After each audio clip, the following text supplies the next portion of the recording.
আসসালামু আলাইকুম। মাল্টিমিটার শিখুনের প্রথম ক্লাসে আপনাদের সাথে আলোচনা করেছিলাম মাল্টিমিটারের ভোল্টেজ মোড এবং ডায়েট মোড এবং বিপ মোড নিয়ে। তো আমরা যারা মোবাইল সার্ভিসিং কাজ করি তাদের জন্য সবচেয়ে বেশি গুরুত্বপূর্ণ হলো একটি মাল্টিমিটারের এই ডায়েট মোড।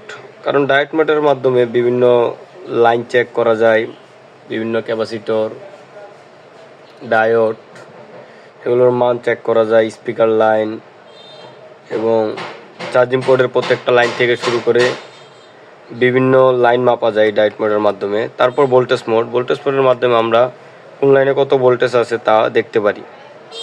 তো আজকের ভিডিওতে আলোচনা করব, আজকের ভিডিওটি যেহেতু মাল্টিমিটার শিখুনের দ্বিতীয় ক্লাস, তো আজকের ভিডিওতে আলোচনা করব যে মাল্টিমিটারের এই রেজিস্টর কীভাবে মাপবেন ওহম মোড নিয়ে।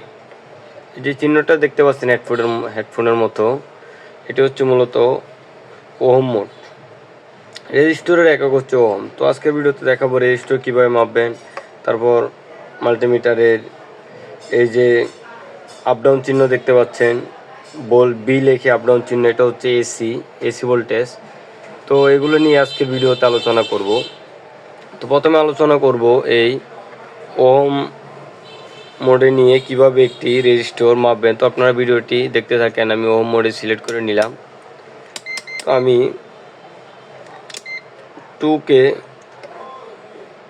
2K যে ওহম মোডটা আছে সেখানে সিলেক্ট করলাম।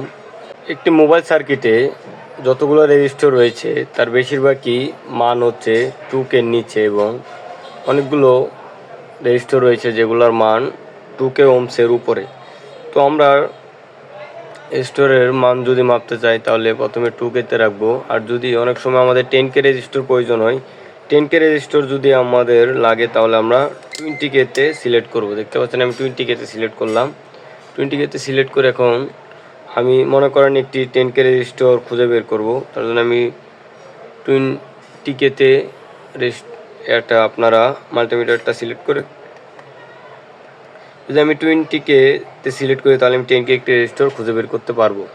তো আপনারা ভিডিওটি দেখতে থাকেন। আমি ভিডিওটি একটু জুম করে দিতেছি।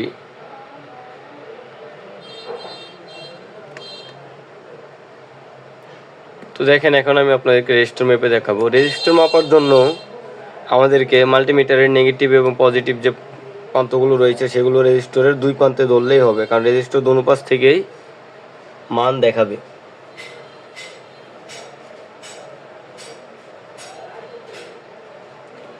দেখতে পাচ্ছেন এই রেজিস্টরটার মান হলো 4K ওহমস। আপনারা ভিডিওটি ফলো করেন। আমি একটি রেজিস্টর ধরলাম, দেখতে পাচ্ছেন এই রেজিস্টরটির মান হলো 4K ওহমস।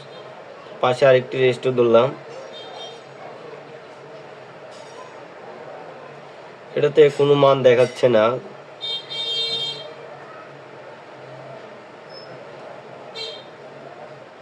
দেখতে পাচ্ছেন আমি আরেকটি রেজিস্টরে ধরলাম, এটা 10K একটি রেজিস্টর, বরাবর 10K দেখাচ্ছে। তো আপনারা এভাবে একটি রেজিস্টর মাপবেন রেজিস্টরের দুই প্রান্তে ধরে।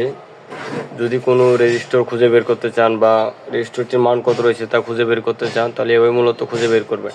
আর কোনো রেজিস্টর যদি 50 ওহমসের নিচে হয় তাহলে বিপ দিবে। বিপ দিলে মনে করবেন যে রেজিস্টরটি 50 ওহমসের নিচে। তো এখন আমি আপনাদের সাথে আলোচনা করব মাল্টিমিটারের আরও যে সেকশনগুলো রয়েছে, যেমন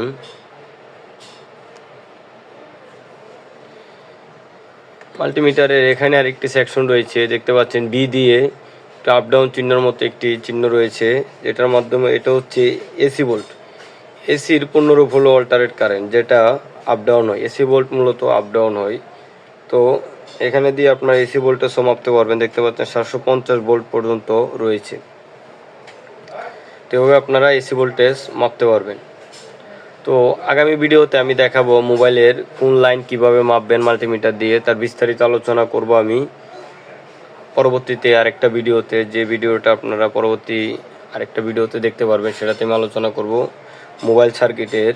আপনারা দেখতে পাচ্ছেন এখানে মোবাইল সার্কিটের কোন লাইনে কত মান দেখালে লাইনগুলো ভালো রয়েছে বা কত মান দেখালে লাইনগুলো শর্ট রয়েছে সেটা নিয়েও আমি পরবর্তী ভিডিওতে একটি আলোচনা করব। তো আমি এই মাল্টিমিটারের প্রথম ক্লাসে এবং আজকে দ্বিতীয় ক্লাসে যতটুকু দেখালাম তা দিয়ে আপনারা শিখতে পারবেন যে একটি মোবাইল সার্কিট চেক করার জন্য, মানে মোবাইল সার্কিটের কোনো সমস্যা রয়েছে কিনা তা চেক করার জন্য আপনাদের এই ডায়োড মোড বা বিপ মোড, ভোল্টেজ মোড এবং ওহম রেঞ্জ, এই মোডগুলোর কাজ যদি আপনারা জানেন এবং মাল্টিমিটারের কোনটা নেগেটিভ কোনটা পজিটিভ, তারপর একটি মাল্টিমিটারের লাইন কীভাবে মাপবেন, লালটা ধরবেন গ্রাউন্ডে এবং কালোটা ধরবেন পজিটিভ লাইনে।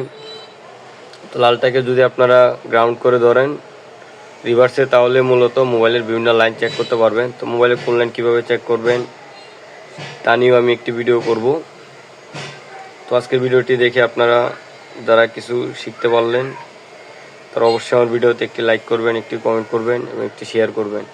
এমন আরও ভিডিও পেতে আমার চ্যানেলটি সাবস্ক্রাইব করে রাখবেন। আর যারা টিকটক থেকে আমার ইউটিউব চ্যানেলে ভিডিওগুলো দেখেন তারা অবশ্যই ইউটিউব ঢুকে আমার চ্যানেলটি একটি সাবস্ক্রাইব করে দিবেন, যাতে পরবর্তীতে ভিডিওগুলো আপনাদের সামনে যায়। তো ভিডিওটি দেখার জন্য ধন্যবাদ।